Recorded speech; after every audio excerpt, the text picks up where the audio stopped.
Happy Thursday, everybody, and welcome into a new edition of the Patriots Beat podcast here on the CLNS Media Podcast Network and on Patriots Press Pass. I'm Evan Lazar, joined as always by Alex Barth, and today we are going to take your questions. So ask away in the chat.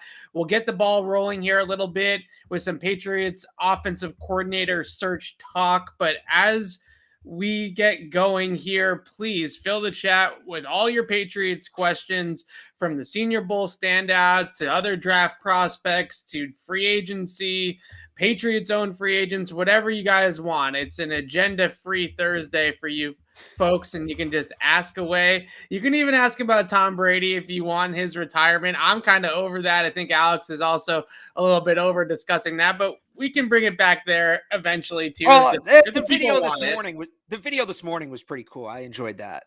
That's fair. All right, let's open with some Patriots OC search discussions. Couple of news items here over the last 24 hours. Yesterday, the Buffalo Bills signed my guy Joe Brady to the coaching staff as the quarterback's coach, so he is off the board. Mike Kafka goes to the New York Giants as the offensive coordinator, which is a step up in title. I was a little bit surprised that he went someplace where he wasn't going to call plays, but that's besides the point. Another hot name in Kafka off the board for the Patriots. And this morning, Ian Rappaport going on WEEI and saying that he still believes, and everybody that he speaks to still believes, that the Patriots' target for the next offensive coordinator to replace Josh McDaniels will be Bill O'Brien. But Nick Saban did say that he's under the impression that Bill O'Brien's coming back. So still up in the air there with Bob. But I think the biggest thing is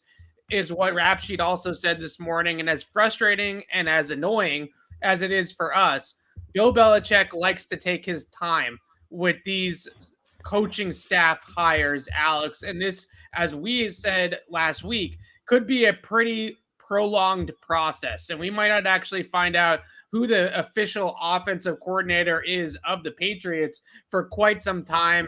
But meanwhile, a lot of these other hot names or known commodities are getting scooped up by other teams. Yeah, well, I don't think there's much of a market for Bill O'Brien. Like, have we heard his name mentioned with any team but the Patriots? So Bill may know he can take his time on this, and if he can, why not? I've said this the last couple shows. I think the longer it goes, the higher the chance it is Bill O'Brien. As much as Bill Belichick likes to take his time, I think if he knew he had to go get the guy, he'd go get the guy, right? If he thought that it was going to be pressing for somebody else. So I'm willing to sit and wait. If it means they get the right guy, if it means they end up with Bill O'Brien, and I have a piece dropping tomorrow morning on 98.5thesportshub.com about maybe the under the radar reason that Bill O'Brien is actually the best candidate among all the other reasons we've talked about. But I'm fine waiting if he's the guy. I don't have a problem with that as long as they get him. Yeah, I'm fine with waiting too. Obviously, there's so much time between now and the start of the season. There's no reason to not be fine with waiting, other than the fact that it's 2022 and we're impatient people at this point in time in society. But I think the one thing that stands out to me, and this is what I'm writing about tomorrow on clnsmedia.com, 2 plugs there in the first 3 minutes. I like that. They need a big fish, in my opinion. I don't think that they can just go about this and promote from within or pull over a Jerry Shaplinsky or somebody like that from another staff to sort of be a quarterback's coach / offensive play caller. This is a really big deal moving forward, who they tab to replace Josh McDaniels, a coordinator that had his faults, had his issues, no doubt about that. But when you look at it, for 13 years, he was your offensive coordinator and your offensive coordinator for the last decade. That is a really long time. It's a lot of experience. It's a lot of trust built up over the years with Bill Belichick. And you have a second-year quarterback in Mac Jones that needs guidance, that needs development. A name that is going to continue to get thrown out here that I think backs up my point a little bit is Adam Gase. And both of us hate the idea of it being Adam Gase. Let me real quick on Adam Gase. Adam Gase. Adam Gase was fired by the Jets, and there's been this trend in the last few years that players, once they get away from Adam Gase, play exponentially better. Ryan Tannehill, Sam Darnold, Robbie Anderson, the list goes on and on. So bad that Adam Gase could not get a job in the NFL last year. Not a head coaching job, not a coordinator job, not a positional coach job. So you know where Adam Gase went? Adam Gase went to Ypsilanti, Michigan, I think is how you pronounce it, and coached at Lincoln High School. Lincoln High School last year, and by the way, couldn't get the head coaching job at Lincoln High School, was the offensive coordinator at Lincoln High School. Lincoln High School last year went 4-5, averaged a touchdown less per game than their division average, in their quarterback, not to crap on this random kid, but their quarterback threw 10 touchdowns to 11 picks under the tutelage of Adam Gase. Yes, that is what I want for Mac Jones. I don't want Adam Gase either. And I'm not spinning this to any sort of positive, but my point of bringing up Adam Gase is that the grass is not always greener on the other side. There is a way, and I know Patriots fans got sick of the third down play calling and the Brandon Bolden carries on third down and all these other things that they complain about with Josh McDaniels. But let's face it, McDaniels is a really good coach, whether you like them or not. And you also have to recognize that the grass isn't always greener. There's definitely a way, in a lot of ways, I would say, that this is a downgrade, significant downgrade, if the Patriots don't approach this correctly. And given where Mac is in his development, given where their offense is integrating new pieces, hopefully integrating some more new pieces this offseason, this is a big undertaking for somebody like an Adam Gase, God forbid, or somebody that's like a first-year offensive coordinator like a Mick Lombardi or Nick Caley or somebody that's already in-house on the staff. I think they need a big fish. They definitely need to get this right. This is a gigantic decision for Bill Belichick, because it's one thing to go on the defensive side of the ball and say, okay, we're going to do it by committee. I'm Bill Belichick. I'm the greatest defensive mind in the history of football. We'll figure it out. But offensively, it's totally different, right? He doesn't have the background that he has on offense. Not that Bill Belichick can't be an offensive coordinator, because I'm sure he could if he really wanted to, but that's not where he wants to put his time and effort into mainly, right? You want him game planning and scouting defense. You don't want him going out there and having to call plays for the offense and worry about that whole side of things. So this is an enormous decision. Like I said, whether you soured on Josh McDaniels in the end or not, an enormous amount of responsibility and big shoes to fill for the Patriots. And we're still sitting here in a holding pattern waiting for them to make a decision on that. A couple of questions trickling in. Again, this is a live Q&A. So if you have questions, please ask them now. Get them in the chat. We'll get to as many as we possibly can here over the next hour. A name that has come up to me a lot, a big question in my mailbag this week, was about Wes Welker. And if there's any chance that the Patriots, Welker currently is the wide receivers coach for the San Francisco 49ers. And if there's any chance you could see of Bill Belichick calling up one of his old players and bringing him here, I don't think, to be fair, that it has ended. It ended quite on a great note with Wes Welker, right? In his Patriots tenure, the free agency, the Julian Edelman and Danny Amendola of it. I don't necessarily think that there's a ton of love between Welker and Bill at this point. Well, let's not forget, though, Welker came back and he was around training camp wearing that Tom Brady mask during Deflategate. Yeah, it's an interesting one. I don't know if, how ready is Welker? Where was he in that chain of command? Because Mike McDaniel obviously had a very big role. So how much was Welker doing? That to me is the problem with the internal candidates. I want somebody with a little more experience, somebody who's called plays in the NFL before, probably somebody more quarterback focused too. So I think Wes is a good coach. I mean, you look at what he's done with a guy like Deebo Samuels, the wide receivers coach out there. I just don't look, I'd rather have Wes Welker than Adam Gase, certainly. I just don't think that Wes Welker is necessarily the best fit in this spot. If it's 3 or 4 years from now, and Mac's a little more of a veteran, and maybe Wes has done some play calling out there in San Francisco, I could see it a little bit more. I just think that the timing's not right on either side right now. To me, what's the difference between bringing Wes Welker here to be the OC or play caller and promoting Troy Brown to the same role? Right. Yeah, at that point, I would just go with Troy Brown. Right. Troy Brown's been here. Troy Brown's been on the staff. He's studied under Josh McDaniels and learned from Josh McDaniels directly. It seems to me like that would be basically the same thing. You're just bringing back a former wide receiver who was a great player here and trying to fill a void there. as the same way that I think Troy Brown would be able to do it. All right, let's get into there's a really good question there in the chat from Mike Larry. Is the Patriots offensive coordinator job attractive to begin with? Okay. You see that? I just think that's a really interesting question because yes, I think the upside's tremendous. I mean, Josh McDaniels just got a head coaching job, right? But you're going to have to do a lot. You know, you're kind of hitching your wagon to Mac Jones in a unit that has a lot of room to improve. And I think I think it depends on the coach. I think for some coaches, it could be very attractive. I think for some coaches, they might not want to touch it just because of all the work that's going to need to go into it. You do kind of need to rework what this team was doing, and there's a lot to be added. I could go back and forth on this. This is a really good question. On top of the fact that I think that there's a lot of moving parts and situations where they are still could very much improve as an offense, I'd also say that at least internally in the league, Josh McDaniels' reputation is much better among coaches, among league circles than it is among Patriots fans, it feels like, right? I think a lot of people within the league have a ton of respect for Josh McDaniels and what he's been able to do with the Patriots. Even outside of what he was able to do with Tom Brady, you look at last year, they are sixth in scoring offense with a rookie quarterback. So I think that there is a lot of pressure in some ways to follow Josh McDaniels here in New England, unless you are somebody that has done it before, like a Bill O'Brien, who has an established reputation already on his own, good or bad, somebody that has some clout to him and has a resume. Is it the most attractive OC job on the planet? No.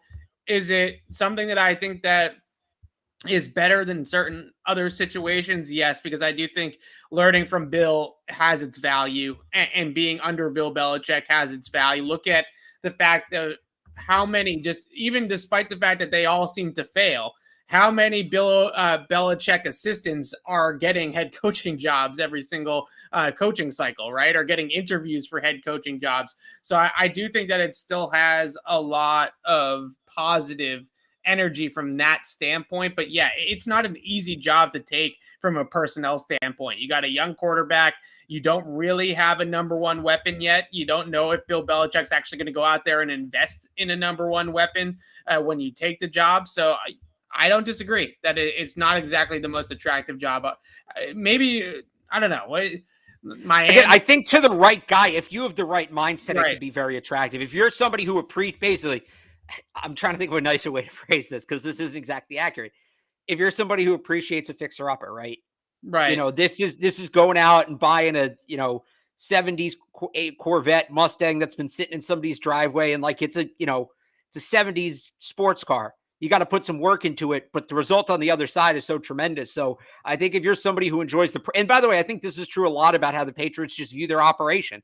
If you're somebody who enjoys the process more than the success itself, right. I think this is a really attractive opening because, again, you have this young quarterback you get to work with, a lot of young players really on the offensive side of the ball you get to work with. You really get to make it your own. If you're somebody who just wants to slide in and coast off Josh McDaniels' success, you're not necessarily going to be able to do that. So I think that's like how I'd split it up.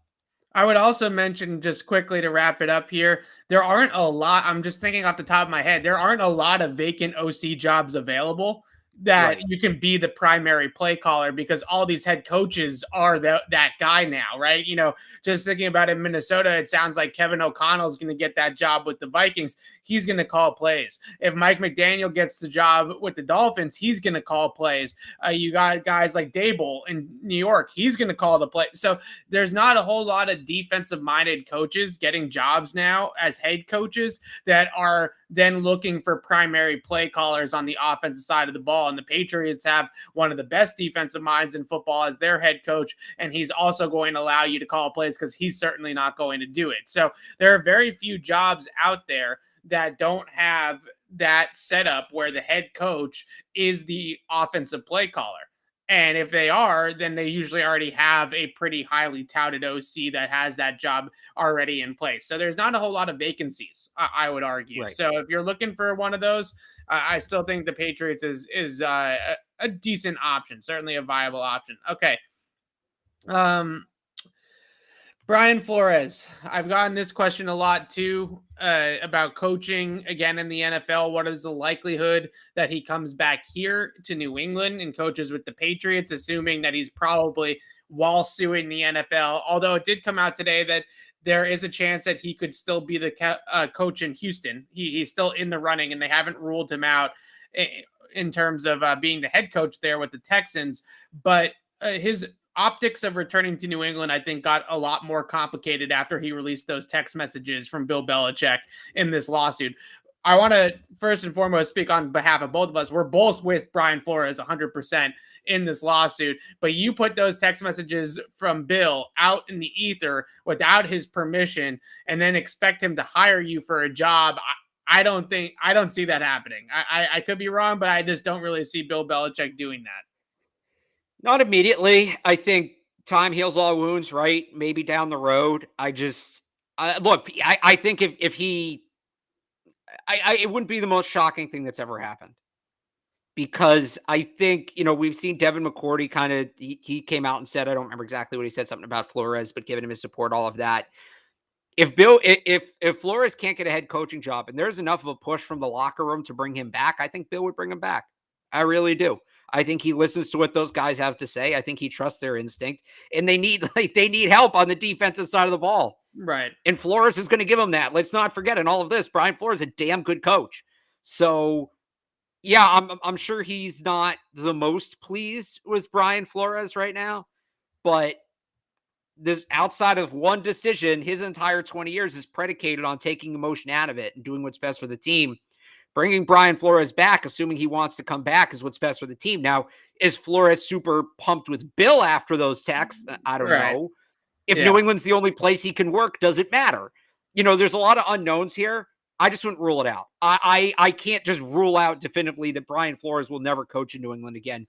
We've seen such weirder stuff happen that I think I'm not going to say a definitive no. 2022 season. I think Brian Flores pretty much coaching anywhere in the NFL in 2022. You're suing the National Football League. He is suing the league. Putting that guy on your staff, as good of a defensive coach as he is, has a lot of confusing optics that I just don't know if any team is really going to get over. Maybe Houston is that team because they don't seem to give an F about anything, right? I mean, they'll do whatever. So maybe Houston is still the best chance that he's got. Chad O'Shea, another name that's come up a lot with the OC hire, OC candidate, former Patriots wide receivers coach, former Patriots red zone coordinator, big red zone guy here in New England during his time on Josh McDaniels' staff, did not have a good breakup with the Miami Dolphins and Brian Flores as their offensive coordinator, his original offensive coordinator when he took the job there in Miami. But this one was more about a stylistic issue than anything else. They had a quarterback in Tua that had to run a certain kind of offense, right? It just wasn't going to work with him without the RPO element, without the spread element from the college game at Alabama. If you didn't do any of those things with Tua, then he wasn't going to have a chance to succeed. So they moved on from the Patriots Earnhardt Perkins style scheme with O'Shea. But the interesting thing about O'Shea now is that he's gone to Cleveland the last 2 years and worked in a totally different system with Kevin Stefanski in the wide zone scheme.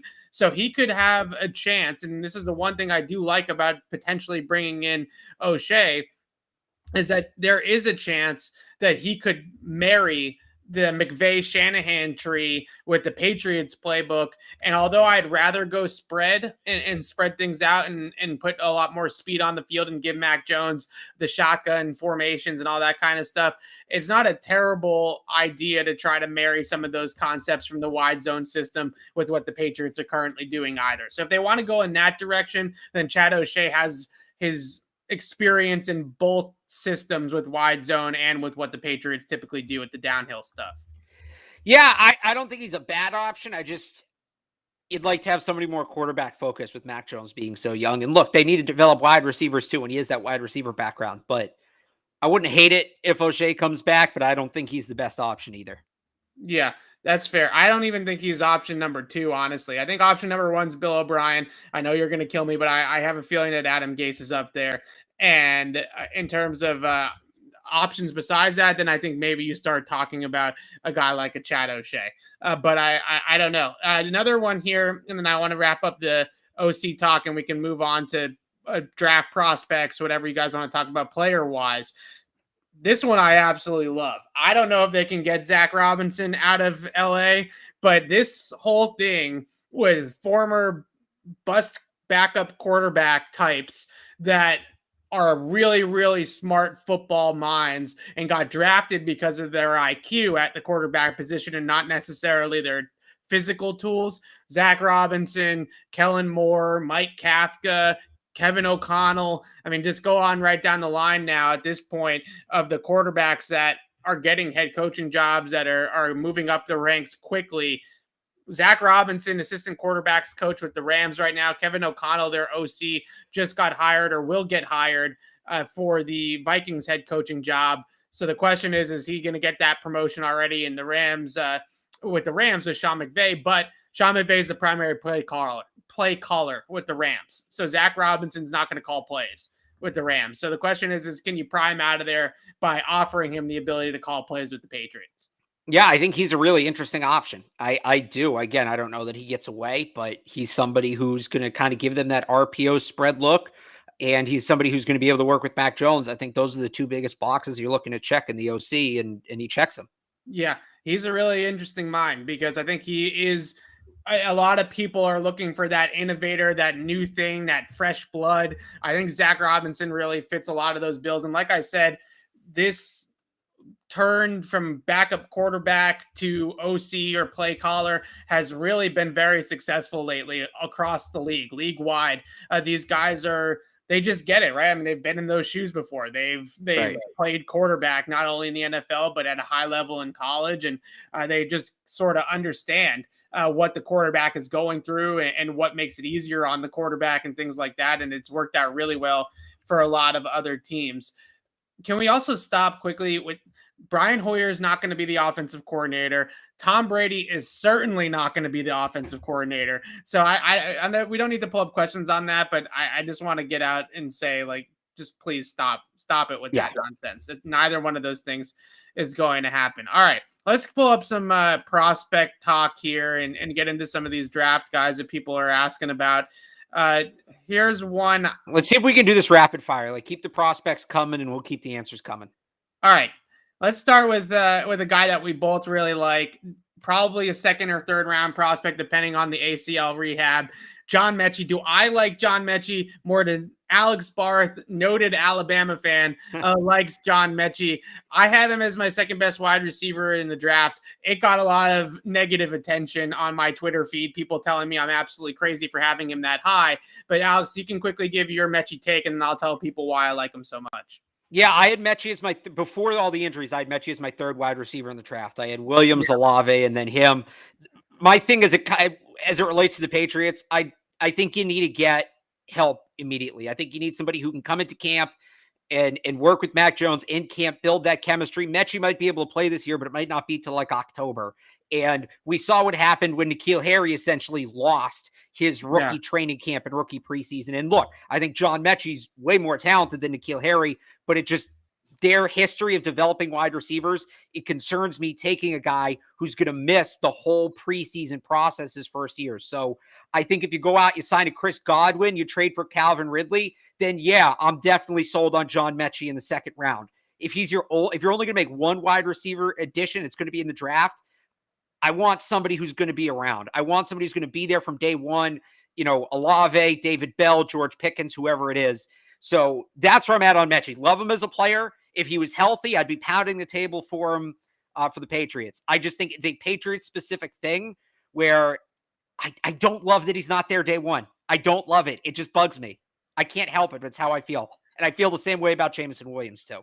Fair enough. It's a good point. Now, my counterpoint to it would be, first and foremost, if Bill O'Brien's the offensive coordinator, then there's not much of a transition for John Mechie. Secondly, he played with Mac Jones at a very high level 2 years ago, right? And Mac Jones's final year, 1 year starter, Right. full year as a starter at Alabama. So he's got a great rapport with Mac Jones. He's already been in Bill O'Brien's system. So if you have those two guys here in New England, then the training camp, getting up to speed, OTAs, mini camp, that sort of thing, I don't think is as much of a factor. The other thing is that the word is right now is that John Mechie is way ahead of schedule in his ACL rehab. Obviously, we're still way too early for him to be running at full speed or anything like that. But apparently, they feel like he's going to be able to go by like August or September. And if that's the case, let's also keep in mind that ACLs, the rehab and the surgery has become such a science and such a machine Right. at this point that it's not like it was 5-10 years ago where those guys were out for a year plus and weren't the same and things like that. This is a really quick injury for a serious, significant long-term injury. They're really figuring out how to expedite and efficiently go about the process. So I think that John Mechie will be healthy sooner rather than later next year. The reason why I love him so much as a player, I love separators. I love guys with speed. I love guys that know how to get open. I like guys that can play inside and outside and off the line of scrimmage as well as on the line as an X receiver. I love guys that can create with the ball in their hands, right? And create explosive plays. If you're somebody like Mechie, who you can turn on the tape and find a 3-step slant of him getting open at the top of the route and then taking the ball 40, 50 yards after the catch, or you can find him running a vertical and get open behind the defense and go ahead and make big plays that way. That's my kind of receiver. I would much rather get a guy that can separate, that can run, that's fast, that gets open at the top of the route and through the break point than somebody that is constantly wearing coverage and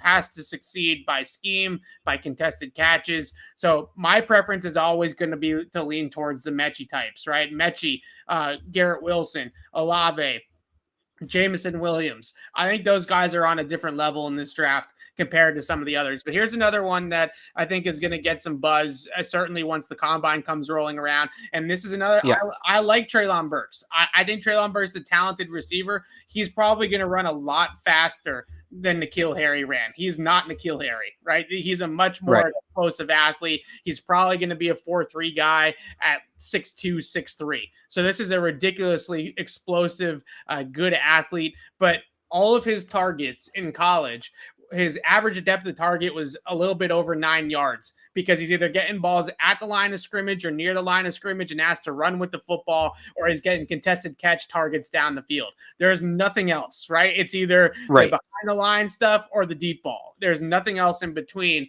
That obviously worries me a ton about his projection with the Patriots. Yeah, again, it's a Patriots thing. I like him as a player, but, is he N'Keal Harry? Is he A.J. Brown? This is where it's something I said I'm going to make a point of focusing on this offseason, nature versus nurture. I think Treylon Burks, a lot of his success is going to be predicated on where he lands.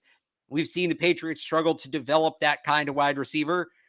If they draft Treylon Burks, it's a mulligan on N'Keal Harry. And Burks may be a better player, but they've still got to be able to maximize him and use him to his strengths, which they couldn't do with N'Keal. So Treylon Burks worries me. Can we bring up, there's been a lot of comments about Sky Moore. Let me get to, we got a lot of receivers. Everybody wants to talk. Well, Sky Moore is a receiver. Have you not done Sky Moore yet? Yeah, I haven't studied. I know he's a receiver, but I wanted to get to a few others. I'm going down here. The list. I'm back a ways. A lot of comments. We appreciate you guys. George Pickens, from Georgia. Probably a first round top 50 talent if he stays healthy the entire year last year at Georgia and doesn't have some of the speed bumps, let's call them, in the road earlier on in his career. Really, really talented guy. Easy speed. And when I watch him run routes, if you watch any receiver run routes, you can just tell by the way that defensive backs play a guy if he's got real speed, right? If you feel it, you can see it. And when you watch George Pickens run, whether it's running a vertical over the top or then running the vertical route tree at the intermediate level where he's snapping routes off and creating separation at the top of the route by pushing vertical, he's got the full repertoire of downfield vertical breaks or the intermediate stop routes, comebacks along the sideline where he loses coverage because of that vertical stem. Yeah, I like Pickens. He's fast. He plays the game with a nasty streak, which you love, especially, the Patriots love that at the wide receiver position. So Yeah. he might be in between. I don't know that he's the best receiver on the board at 21, and I think he's off the board by the time the Patriots make their pick in the second round. He's maybe a guy they trade back and grab maybe like in the early portion of the second round would be probably how they end up with him. But I wouldn't rule him out as a possibility, no. Yeah. We talked a lot about Chris Olave already. I know you wanted to mention Sky Moore. Yeah. So you just go. I can't find the Sky Moore question, but really, it was like half of the comments for like 5 minutes there. Okay. Well, there's a lot of things right. I'm scrolling through. Go ahead on Sky Moore. While you're looking for that, see if you can find the Verone McKinley comment. Sky Moore. So we did this a little bit last year, right? With the tiers of the different types of wide receiver. And when you look at those slot, Gadget, the Debo Samuel, Tyreek Hill kind of players in this draft, I think Wan'Dale Robinson's at the top of that class. He's going to be probably an early second round pick.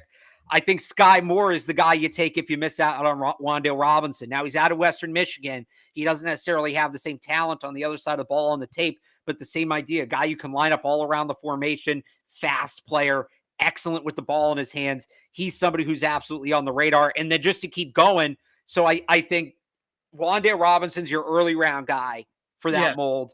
I think you go Sky Moore in the middle rounds. And then these are some other names I've seen in the comments. You go to the late rounds. If you're still looking for that gadget player, then you start talking about Slade Bolden. Bo Melton from Rutgers is a guy who's tearing it up at the Senior Bowl right now. So those are the tiers of those guys. I put Slade Bolden in the middle, but I think he's somebody, he's definitely a name Patriots fans should know. Yeah, Sky Moore can fly. That guy's fast. I think he probably plays faster than he times. And what I think is fascinating about the draft process now, I'm not sure how much the Patriots are delving into this, but a lot of teams are using the chip technology and pads to use actual play speed on the field, right? They're not actually using 40 times anymore. They're using what players are actually running in games during the college football season more so than studying 40 times. And I think Sky Moore is one of those guys, and Wan'Dale, I think it fits in this category as well, that plays faster than they might actually time in the 40. Right. So I think that's going to be an interesting dichotomy going forward in the draft in general, is how many people care about the 40 times versus how many teams are still are now moving on to the time in game, chips, or using the mathematicians or whatever they do, formulas to figure out how fast guys are running during games during the season. All right, let's move off of wide receivers here for a second. I know everybody loves their wide receivers, but I want to talk about Jordan Davis, who I posted about today. Got a lot of comments about it, Alex, on both sides of the coin. I absolutely love Jordan Davis for the Patriots in the first round if he's there. We were texting about this before the show, and this draft in the first round, it feels like there's 19, maybe 20 really good prospects for the Patriots in the first round if you take out the quarterbacks, and God help us all if they draft a guard in the first round. So let's take out the guards also. And you just look at all the other positions. And I think that Jordan Davis is right near the top of my list, if not the top guy in terms of what might be available to the Patriots at 21. Probably a more of a two-down nose tackle at this point in terms of where he's going to fit in the NFL. So maybe not a top 10, top 15 guy. If this is 20 years ago, he's going top 5. Right, this guy can move at 6'6", 340 pounds, an absolute mountain. Can't be moved off the line of scrimmage. Can't single block him. Dominant run defender. Where do you stand on the Patriots taking Jordan Davis? Because he does have a somewhat limited, athletic profile to be the DT. He's not Christian Barmore, right? He's a little bit different than that. He's so athletic. By the way, he's not 26. He's 22. I don't know where that came from. He's so athletic. I think he's a 3-down player. I think he gets underrated as a pass rusher. And if he's on the board, I'd snag him. I still think there's no shot he makes it to 21. I look at, I said this on the show a couple weeks ago. Derek Brown from Auburn was a 7th overall pick by the Panthers. What was that? 2 years ago now? Yes. Jordan Davis, nothing against Derek Brown. I think Derek Brown's a fine player. Jordan Davis miles ahead Yeah. of where Derek Brown was when he went 7th overall. I think he's going to pop at the combine. Like, he's at 340, he's going to run around a 5. He's going to run around a 5-second 4. He's that athletic. I truly believe that. And he's going to fly up the boards. And I think he's off the board top 15. I really do. If not, yeah, I'd absolutely take him at 21. I think him and Barmore would be a problem. We talk about all these ways offenses are trying to innovate the game and come up with these new schemes. How about a pass rush where your 2 best pass rushers are your defensive tackles? And one of them's 340 and can move like a ballerina. Like, talk about innovative. There you go. I just don't think he gets to that point. I don't think he does. Somebody in the chat bringing up Travis Jones. I think Travis Jones is more of a 2-down traditional nose tackle, but they need a guy like that. Yeah. I'd love to see Travis Jones in New England. I would take Jordan Davis at 21 if he's there. Don't get me wrong. I'm just not counting on him being there. Yeah, so Jordan Davis, I think, is a little bit different than your prototypical nose tackle because he is so physically dominant and he's so elite that he can take over a game by pushing the pocket. Like, he's that physically strong. This isn't a guy, we think of nose tackles as guys who just eat space. Right.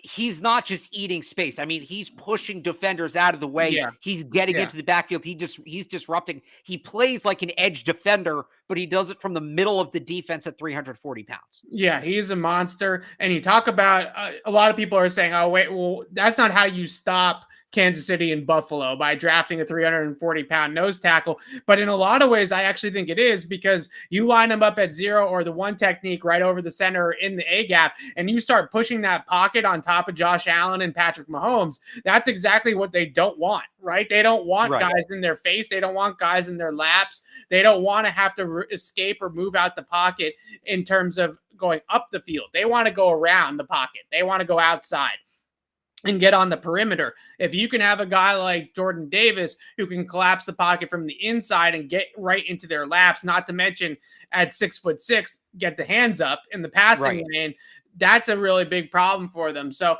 I also would say that a big problem of why they couldn't stop Buffalo in the last 2 games is because they couldn't have personnel on the field that against the run and the pass. They could load up to stop the run or they could load up to stop the pass, but they were vulnerable to one thing all the time. Right. And that makes it very difficult to play defense. If you have Jordan Davis out there with Christian Barmore and Lawrence Guy and maybe a big linebacker like a Juwan Bentley, now you can probably stop the run with 3 or 4 guys. And you've really shored up that part of your game plan just with 4 guys. And then you can kind of build out from there. So I think that Jordan Davis definitely would help them against some of these spread teams, even though he might not be Aaron Donald. His ability to go out there and basically be a one-man wrecking crew against the run allows you to have everybody else do other things, right? And kind of frees up the rest of the defense to stop the pass. Again, people want to make comps for Jordan Davis and say, oh, well, you know, a defensive tackle can't do this. A defensive tackle can't do that. I don't know that there's a defensive, like Jordan Davis is a new kind of player. I don't know that there is a comp for Jordan Davis. I don't know that there is somebody you plug in and say, well, look how this guy plays. So that's what Jordan Davis is going to give you. I don't think that exists. I think Jordan Davis is truly new, which is part of the reason I think Bill Belichick would love him. But at the same time, it's why you can't just dismiss a defensive tackle as somebody who's not going to help them against the pass. He's built differently. Okay, one more wide receiver I do want to touch on, and then I want to go to corners here to get asked a lot of cornerback questions. Christian Watson, who the Patriots met with down in Mobile, has had a strong week at the Senior Bowl, 6'4", 6'5", 4.3 40-yard dash time. Played at North Dakota State with Trey Lance last year. And I remember watching Trey Lance tape, and essentially Christian Watson, now granted at the FCS level, was Trey Lance's Mike Evans, right? He could just, if he got one-on-one with Watson down the field, you can throw the ball up to him. He has fluidity that's pretty darn good for a guy of his size too, to have that ability to create some separation. So he's not Velcroed to coverage all the time and only winning in contested situations. As an outside X receiver, really like him. And I think if you're going to have a guy like that, what we have seen with Mac Jones is that unless you're going to have Jameson Williams, right, or Tyreek Hill level speed down the field, you need somebody that can go up and get the ball a little bit, because the ball is not, he doesn't have one of those howitzer arms where he's going to drill it 50, 60 yards down the field. If you have a guy like Christian Watson on the other end of that pass in Buffalo on the opening drive that Nelson Aguilar just kind of watched and let Micah Hyde jump, you never know. It could have a different result with a receiver that can go up and get the ball like Christian Watson can. And it's interesting. I'm looking at this right now. They met with I think it's Romeo Doubs as well from Nevada. Another big receiver. Yeah. So they're looking for the 6'4", 6'5" perimeter guys. Yeah. That's, I mean, very early indication. I like Watson too. I mean, he needs the scary thing with Watson. I'm not saying I wouldn't want them to pick him. He's very raw. Yeah. Again, he's big. He's very fast. You check those boxes. You can't teach that. Can't teach size. Can't teach speed. Beyond that, he needs some coaching. And Romeo Doubs, thank you. That's hasn't necessarily been a strong point here. Yeah. So who do they hire as the OC? Is their new wide receivers coach? That kind of thing. But I wouldn't rule out Christian Watson, not by any means. The FCS Mike Evans. That's what I'm calling him. That guy, just like when Johnny Manziel was at A&M with Mike Evans, and you just see Manziel run around for 5 seconds and then throw some pop-up down the field to some receiver named Mike Evans at the time. That was what you could see on the tape at North Dakota State with Trey Lance and Christian Watson. A player that can just has elite go above the rim status. This isn't like just good above the rim status. This guy can really go get it. All right. Another Senior Bowl guy. Absolutely love his tape. Absolutely love his man coverage skills. He's got dinosaur arms, all right? He's got 29-inch arms, Alex. And this is one of those times a year where things like 29-inch arms is something that we have to discuss. Roger McCreary out of Auburn, SEC battle-tested, gone up against some of the best receivers in the SEC over the last couple of years as Auburn's number one. Great man coverage corner, super sticky, great hips, fluid, the whole 9 yards, but he's small. He's really small. He's 5'9", 5'10", like I mentioned, 29-inch arms, and anything below 30 at any position really at the NFL level, you're a small guy. Probably going to see most teams take him out of the first round. Might even have a lot of teams that say, we're only playing this guy in the slot. Like, this guy's not going to be an outside cornerback for us. But the tape is the tape. And the Patriots in the past have gone with the tape in terms of Isaiah Wynn, right? It hasn't always worked out, but they have gone with the tape in the past. Yeah, at the same time, though, they've been corners a position where they really seem to lean on the physicals. They really seem to lean on what are your physical measurements, how fast you run in the 40, all of that. So it would be a break from what they traditionally do. I'm not saying it would be a bad thing. I don't, I think they could certainly do worse than Roger McCreary. I just think they're going to look at him and, if he's on the board, is Kobe Bryant also on the board? Right. And I think they would look at a guy like Bryant, and we'll see what he runs, but he's a guy who's probably going to test athletically very well. I think they look at that and say, okay, well, we can take McCreary at 21, or we can get Bryant at 53, and Bryant is more athletically our prototype, so let's take Bryant, right? I just think that's I wouldn't rule it out, but I just think that's going to be their thought process there. Yeah, so another corner, and this is not named directly here, but I wanted to bring him up. A first-round guy by most projections is Ka'im Elam from Florida. Talk about Jawan Williams vibes. That guy gave me major Jawan Williams vibes watching him today. Did some homework the last couple of days on the top of the cornerback class. And my goodness, gets stacked vertically, can't really stick at the top of the route, but if you let him play press, right? If you let him get in somebody's face and use his length and smother guys, then Elam can do that. You have to put Elam against an X receiver. You have to put him on the boundary against a big-bodied guy. If you put Elam against Stephon Diggs, then forget about it, right? It's going to be over before it started. How worried are you about those Jawan Williams type guys, though? Because Elam's one of them. He's projected right in the 20 to 30 range in most consensus boards, 6'2", 6'3", physical alpha corner, but has a lot of hip stiffness and just not a great long speed either. Yeah, see, that's the guy where if he's on the board with McCreary and they say we want a corner in this spot, they might take Elam. And they might say, we can coach him up. We can get the technique down. He is the physical build we want. Whereas McCreary's never going to have that reach that they want in a corner. So I think Elam's more physical. I like Elam's makeup. Like, I think he just has that. You need that it factor as a corner. Like Stephon Gilmore's a perfect example of this, where I think he went, and JC Jackson has it too. He went out every rep and believed he was better than whoever was lined up across from him. I mean, he's lining up across from Devontae Smith, and he plays it like he knows for sure he's going to beat Devontae Smith. Even if Smith beats him, he comes back the next snap and still plays it that way. So I wouldn't put him quite in Juwan Williams category. I see where you're coming from. Yeah. I think the mental makeup I like a little more. I'm not super high on Elam. Again, especially with the measurements with McCreary, I'm starting to think first, I wouldn't go corner in the first round this year unless maybe Sauce Gardner falls. Then I could be talked into it. Obviously, I think he's a great player. Don't sleep on Andrew Booth Jr. That guy. I haven't watched a ton of him. I haven't. Oh my I'm gosh, not as familiar he is with him. incredible. I mean, okay, so I got to get. If somebody brings him up later, we can talk about him, and I can gush about Andrew Booth Jr. some more. Can we? 2 names in the chat: Michael Wright, zone corner. Don't see it. Yes. Good player, but not their fit. Somebody's brought up Verone McKinley a couple times. If you would indulge me dipping into safeties very briefly. Oh God. All right, I'll let you do it. And then yes, we will get to that name that was just brought up in the chat as well. Go ahead. I really like Verone McKinley. I'm really glad that name came up. I do. I don't think this is a fantastic safety draft, and I think safety is a need. Devin McCourty, it sounds like he's going to come back. He's going to be 35. That deep safety role is so important. I think they need a true free safety. They used to have 2 of them, right? We had this conversation on the show a couple weeks ago about trying to mirror what they had in 2018 and 2019 with the 2 strong outside corners, the 2 deep safeties in McCourty and Harmon, and then your box guys. I'd like to see him get another true deep safety. Not a ton of them in this draft. If you want to go Jaquan Brisker high, he's probably a top 50 pick. If not, I get some Devin McCourty vibes from Verone McKinley. I just think he understands the game at a very high level. He's a very good athlete. He can move.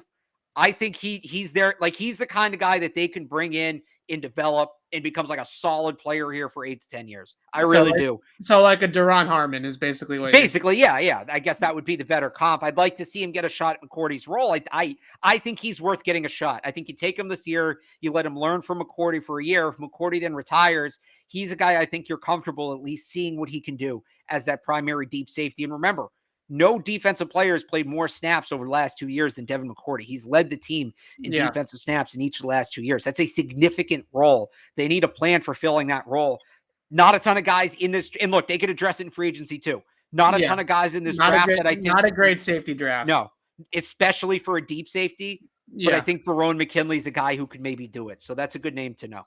Okay, so I want to talk about some of these Senior Bowl guys that are popping up now. He's a Senior Bowl guy. He got added last minute. Yes. Let's talk about Trevor Penning here for a second, the offensive tackle. So first 2 days of the Senior Bowl, Trevor Penning looked like garbage, right? Getting beat around the corner, can't anchor, terrible. He came out today and was pissed the F off about how bad he played in the first 2 days, I think.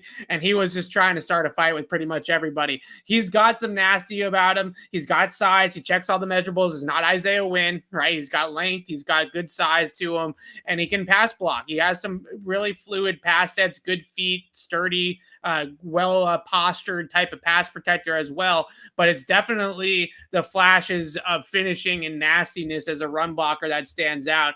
I'm leaning more towards, if the Patriots have to go tackle in first round and they want to go tackle in the first round, I'm leaning towards Penning as being the guy that I would personally take. I like Raymond a little bit as well. I like your guy, Darian Kennard, too. Yeah. But Kennard, to me, is the inflatable 2-man, right? His hands are just all over the place. They're going to have to really fix that. But with Penning, I think he's probably the most pro-ready of this group in terms of just what he can bring technique-wise.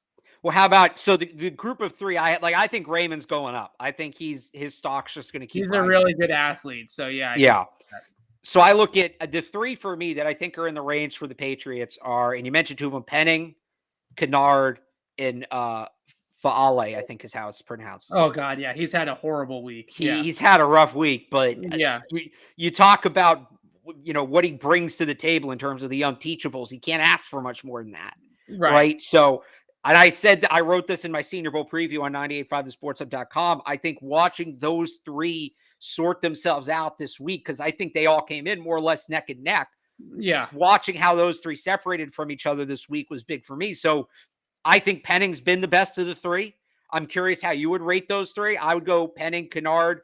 I can't put Faale all the way down because, again, the unteachables are still so good, but he looks maybe further away than I anticipated coming into this week. But how would you rank, like, if those 3 guys are on the board, Patriots have taken a tackle. How would you rank those three guys? I got Penning number one. I had him number one on the tape, and I don't think he's done anything terribly wrong at the Senior Bowl to move off of that, right? I don't want to overreact to a couple of practices during Senior Bowl week. So I'll keep Penning at number one.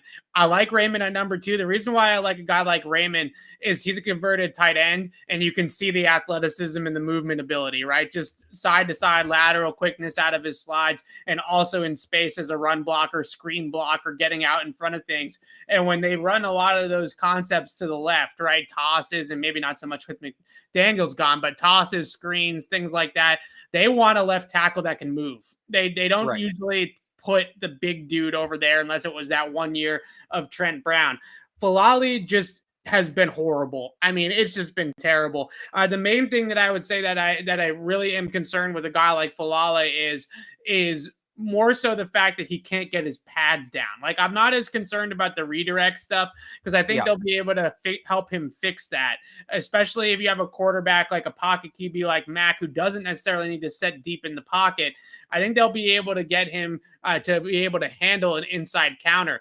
But if he can't get his pads down, and the reason why he's getting pancaked at 380 pounds is because he's playing too tall. And there's no excuse whatsoever for a 380-pound tackle to get pancaked. Like, you just can't have that, right? It's just ridiculous. Right. The great thing, and the thing that's super rare about Trent Brown, is his ability to bend and sit down in his chair and catch guys. And if you can't do that at that size, then you're going to have a lot of trouble in the NFL. If he can't block a speed to power rusher, then what's the point of a guy like Falali?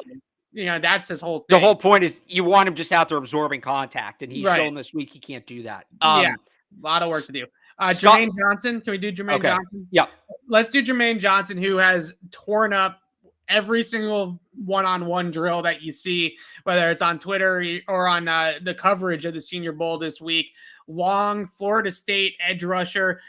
I think it would drive me up an absolute wall if the Patriots took another edge rusher early in this draft. You have Judon, you have Van Noy, you have Uche, you have Ronnie Perkins, you have Chase Winovich, and here's another edge rusher. That would be a really tough pill to swallow, but he's looked fantastic. I can't deny that. He's probably been the best player on the field for the first couple of days of the Senior Bowl. Yeah, good player. I just not on the Patriots' radar for me. I just don't. Where he's going to go, the position he plays, they're deep enough. Now that I've said that, they'll take him, but yeah, I don't think he's necessarily a Patriots fit in this draft. All right. Who did you want to go to now? So Scott Lakin with the Taysom Hill type question, because there are a couple guys in this draft I think fit. This is right up Alex's alley, so let me try to find it. Go ahead. So it's very recent. So I'll give you three names. Brock Purdy from Iowa State, Dustin Crum from Kent State. Both are quarterbacks, bigger, more physical running quarterbacks. Bill raved about the way Felipe Franks kind of played a Taysom Hill type role for the Falcons earlier this year. So I think this is something he'd be in on. The one other guy you want to really talk Gadget, and Evan, I think he might be my new draft crush, how much I've talked about him, is Troy Anderson from Montana State, who was an all-conference quarterback and an all-conference linebacker 2 years apart. And he's definitely an intriguing special teams player. I think he can play some defense, and he does have that option quarterback experience, maybe on the goal line.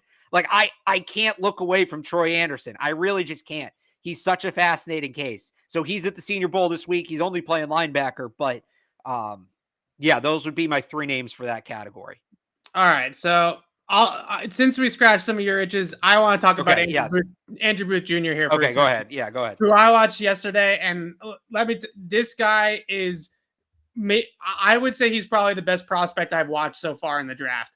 Just absolutely insane athleticism and play speed. You talk about twitched up. You talk about a guy like Andrew Booth Jr., greasy hips, so smooth in his pedals, so smooth in press man coverage, mirroring guys, route anticipation, and absolutely electric explosiveness. Watching this guy attack screen passes when he's the outside corner to that side is ridiculous. I mean, he flies up with such a reckless abandon to try to blow up the screen. If you want to first round corner, if you want to create him in the lab, he looks like Andrew Booth Jr. Like, that's what this guy is athletically. That's what he can do in terms of coverage. He can play all sorts of different types of coverages too. You can put him in press, you can put him in zone, you can put him in off man. I mean, there's instances where he's playing press man and he's running bump and run up the sideline, and then he's playing the smash concept perfectly out of cover too. I mean, he can do absolutely everything. I don't think he's going to be there for the Patriots, but if he is, and they take Andrew Booth Jr., that is a absolute home run slam dunk type of draft pick, and putting him with JC Jackson would be all sorts of fun. I mean, that would just be an incredible duo. I don't think he'll be there. The consensus board has him on 19th, I think it is, somewhere around 17th. there. They actually updated it today, 17th. 17th. Yeah, I mean, I'm sure so he's moving up. Yeah, if he works out at the combine, he's going to absolutely kill the combine too. I mean, look, we talk about this all the time, though. There has to be somebody that falls, right? Not everybody can get drafted in the first 20 picks. So, well, I'll tell you who's going to fall. It's going to be the quarterbacks. Right. Well, that's not great for the Patriots. Yeah, right. That doesn't help the Patriots. So the consensus board right now has Kenny Pickett in the top 20, which maybe. They also have Matt Corral in the top 20, which absolutely not. Or somebody should be fired. Well, man, Jordan Davis and Andrew Booth Jr., either one of those guys, so far, I grade on a scale of 0 to 8. Alex, 7 is all-pro potential. I got 2 7s so far right now, and it's Andrew Booth Jr. and Jordan Davis. You ever given anybody an 8? I've never given anybody an 8. I think the highest grade I ever gave anybody, I'm trying to think who it was. I'd have to go back and check. I'll have that answer for you next time. You do 0 to 8 or 2 to 8? I mean, like, I never actually given anybody a 0. So I guess it's probably more like 4.5 to 8, because that's 4 to like 4.5 for me is like fringe roster player camp invite type. Yeah. So it's just funny because the universal baseball scouting scale is 20 to 80. Yeah. And nobody ever gets below a 40, but it's right. I'd get a 20, right? But it's 20 to 80. Yeah. Anyway. So, man, all right. Well, any other questions you guys have? We covered a decent amount. There was one more I wanted to get to. Okay, what is it? Matt Araiza, 5th round, baby. Oh my God. They're gonna have to trade for that pick. But Matt Araiza, here's the stat. And like, has a punter ever been traded? Talking about Jake Bailey, has a punter ever been traded? No, which is what we talked about last time with Ryan Allen. But here's the interesting stat to know. Do you know the last time a punter played for the Patriots under a second consecutive contract? I like where this is going. Rich Camarillo in the mid-'80s. So this predates Bill significantly. The Patriots have not. The only punter to play under 2 contracts was Ken Walter, and it was 2 separate stints. They got rid of him. Somebody got hurt. They brought him back. Ryan Allen got a second contract the year they drafted Jake Bailey, but then they drafted Bailey and didn't make the team. Right. Bailey's it's essentially no dead money in his deal. It's less than $100,000. He's in the last year of his deal. It's under $100,000 in dead money. He didn't have a great year last year, and they never, ever, ever give punters a second contract. You factor into all that the fact that the greatest punting prospect since Ray Guy is in this draft, they're taking Matt Araiza. I think 5th round, because that's when Bill loves to. They don't currently have a 5th round pick. Right. They're going to have to trade. But that also feeds into my building suspicion that it really feels like they're moving down from 20. Okay. So this was I don't think they make a first round. Last question. Last one will be a quick one. Yeah. I wanted to bring up this question. Well, I want to know your late round draft crushes. No, not yet. Not yet. Okay. The optics of Bill Belichick, or the potential, I should say, of Bill Belichick trading out of the first round, because you and I have talked about this a lot off the air. I think it's a really, really good possibility that they do it, because as I mentioned just a few minutes ago, there's probably 20 guys in the first round that I think are immediate, instant impact, elite level prospects. And this is true for most drafts. And the Patriots are unfortunately sitting there right at 21. They're right outside of that window.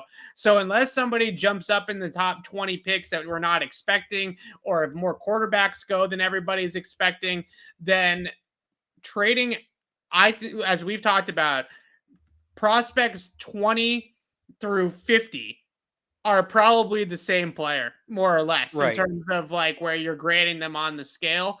So adding another pick on day 2 to trade back, I don't think is a terrible idea this time around, because is Trevor Penning that much better than Raymond or Kennard or one of these other tackle prospects? Is Roger McCreary that much better than Kobe Bryant, right? There's a lot of these kind of conversations that you can have. Even at wide receiver, is a guy, like a John Mechie or somebody like that much better than somebody a few spots back? It's Jahan Dotson, Wan'Dale Robinson. Right. Yeah, that's probably a better one, like Jahan Dotson, right? So, I think that this is definitely a potential trade back draft for the Patriots.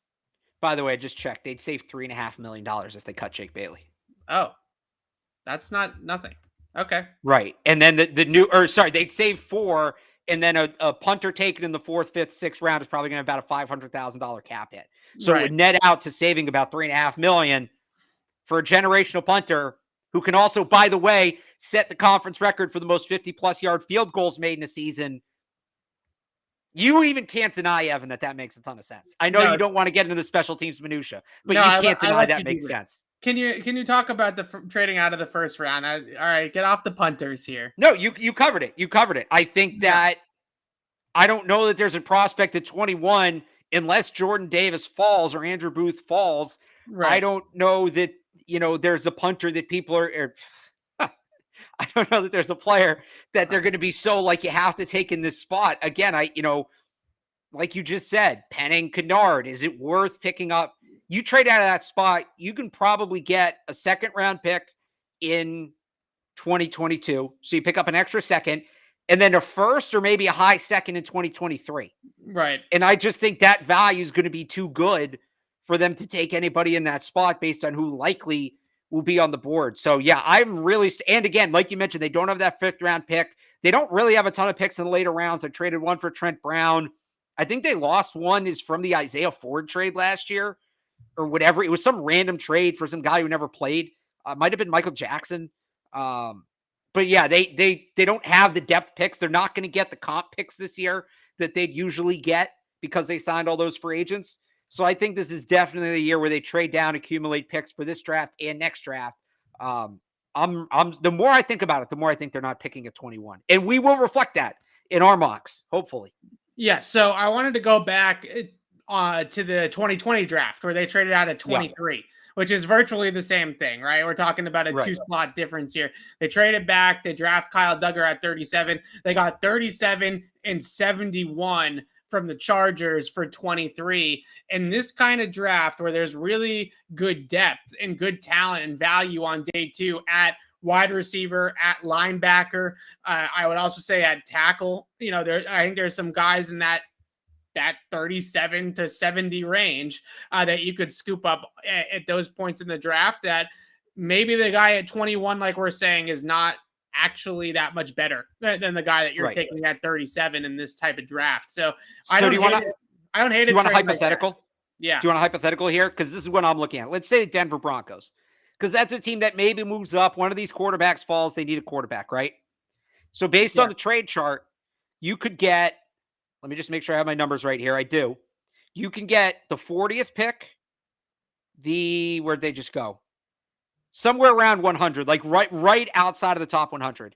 You can get 40. There it is. You can get 40, 106 in Denver's 2nd round pick next year for 21. And look, you don't get an extra 1st there, but you now make 2 seconds this year, 2 seconds next year. I don't hate that trade. I don't hate it. Maybe you try to figure out a way that you can swing a 1st next year. But although then again, teams generally have to let me rephrase that. Actually, teams generally have to overpay to trade in the 1st round, right? Right. So let's just say that. Like maybe you rip off Denver. You get 40, you get 106, and you get a 1st round next year. I think that's a great deal. So would you rather do that? Would you rather do that, or would you rather get the extra picks on day 2 this year? Because to me, what the Patriots. Well, no, you're getting 2 extra picks. So then you're picking 40 and 54 in the 2nd round, and you're getting the 1st round from them next year. That's a lot. That's it. That's the whole thing. You're getting 2 picks. Okay. All right. I like that. That's been the price of doing business. That's been the price of doing business. Again, and then at 106, you take Matt Araiza. Sorry. Right. Again, this is what we're talking about if some of these great prospects that we've talked about a lot already do not fall to you at 21. Because I think item number one on the Patriots list has to be getting blue chip talent. They don't have enough of it. They just don't have enough explosive, elite level blue chip talent on offense or on defense. So to trade out at 21 when a guy like Andrew Booth Jr. or a guy like Jordan Davis or one of the top 4 receivers are sitting there on the board is that's too rich for me. But if one of those guys, all those guys are gone by some chance or whatever, that's when you start to entertain these conversations. All right. Late round draft crush. Go ahead. Not Matt Ariza. You got to pick somebody else. You go real quick. Let me look at my list here. I'm trying to narrow. Okay, you know what? No, I've got mine. Okay. I got mine too. I like Bo Melton. I like him. I was going to say Bo Melton, but yes, I love this. Wow, don't take Bo Melton. No, I like that you're into a guy that I brought to you. I want to hear what you have to say about Bo Melton. I like Bo Melton. He reminds me, is it wrong to say he's a little Isaiah McKenzie-ish, right? Like, I think that's totally fair. He's not Tyreek Hill, obviously. No. Okay, but he does bring some of that gadget horizontal stretch ability to his game, which I kind of like. I don't know. I think that's a player that they can put in the offense and have a package for that guy. I don't know if Bo Melton's ever going to develop into a guy that plays 75, 80, 90% of the snaps for you. But as a gadget Swiss Army knife type player, ball carrier, I think I like that. And he's a Rutgers guy. We know that they're going to pull from Greg Schiano eventually. Yeah. So he's a good returner too, by the way. Good kick returner. Yeah, good kick returner. You mentioned this yesterday. I was absolutely stunned and shocked to hear that Alex Barth would actually be willing to move on from Gunnar Ostrevsky. I said I could see them doing it. Willing to move on from Gunnar if they take a guy like Bo Melton. I think that Bo Melton's an upgrade, certainly, from Gunnar. Probably like their McKenzie. I don't think that's a terrible comparison. All right, so you went with the fun gadget player. I'm actually going to go with an offensive lineman, believe it or not. Wow, we've role reversal here. Yeah, I like who do I go? So Cade Mays from Tennessee, Chris Paul from Tulsa. I think I've talked about Chris Paul on the podcast before. So I'll go with Cade Mays. He's a guy who's transferred twice. They've historically liked guys who transfer. He was at Penn State. Now he's at Tennessee. I forget his first school. 5-spot player. He's played all 5 positions on the offensive line. I just think, you saw how valuable a guy like Ted Karras became. How valuable, these guys who can play multiple spots, just the really technically sound, smart prospects. They took one last year in William Sherman. They generally gravitate towards these guys. So I like Cade Mays. Oh, I should have gone with James Beatty, actually, running back from Missouri, who could be the next James White. Is another one I really like, I guess. And then on the defensive side of the ball, Tariq Woolen. I know I have to do both sides of the ball. Tariq Woolen, UTSA, 6'4" corner that's supposed to be able to run a 4.3, former wide receiver. Again, super raw. But I like their ability to coach up a corner. I think his you want to talk about potential. You want to talk about ceiling. Tariq Woolen has ceiling, and he may have it more than any other player in this draft. So there you go. Yeah, I like the idea of Tariq Woolen on day 3, right? We're doing late rounds. We're doing late rounds. Yeah. I like that so much more than like reaching on the Juwan Williams pick in the 2nd round, right? Just give me somebody that's athletic, that's raw, but at least he's got the athleticism to work with and that baseline foundation. Okay.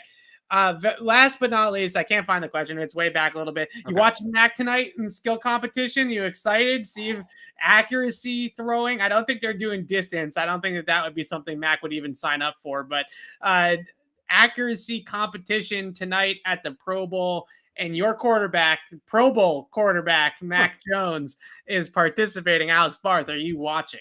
I guess I have to, right? You kind of have to. Yeah. I haven't had night off in like weeks. Okay, yeah, I'll watch. I love Mac. It's not exactly like hard work, Alex, I want to watch King of the Hill and play Xbox. Well, which ironically I'm going to play as Mac Jones in Madden, but whatever. All right. Well, we'll watch a little bit of Mac in the accuracy. Yeah. Mac accuracy. Yeah, I like that. Macuracy. Yeah. Yep. All right. We'll see what he does. Anyways, you can come back, and if you have questions for us on other prospects we didn't get to, come on back. We try to get to as many as we could. I think we have to talk about Cameron Thomas on Thursday. Yeah, we'll talk about Cameron Thomas. All right, Daniel, come back. We'll talk about Cameron Thomas. I just can't stomach them taking an edge defender that early in the draft with all the depth and all the players that they have there. They're not going to play. If they're not going to play Chase Winovich, and they're not going to play Ronnie Perkins, then what are we doing drafting a guy like Cam Thomas? But we'll get to guys like that later on, and we'll discuss all the draft prospects that we can possibly get to over the next couple of months. So we'll see you guys on Tuesday, and we will do a little bit more of this type of open Q&A format, because next Thursday we got Trags coming on the pod, Mr. Cincinnati Bengals himself, to talk about Joe Burrow, who he thinks is Tom Brady 2.0, and discuss the Super Bowl, Rams. That'll Bengals, be a lot of fun. Looking forward to it. Yes. That'll be the first time the three of us are on air together since 19? The day after the Titans loss. Yeah. In January 2020. That is the last time we were on. That's crazy to think about. Wow. I know. It feels like a lifetime ago with everything that's happened in the world. So we will be back on Tuesday to discuss. We'll do another one of these Q&A format draft prospect shows, and then like I mentioned on Thursday we'll preview the Super Bowl at Trags. So until then, signing off for Alex Barth, I'm Evan Lazar. Thanks for watching, everybody, and we'll see you guys Tuesday.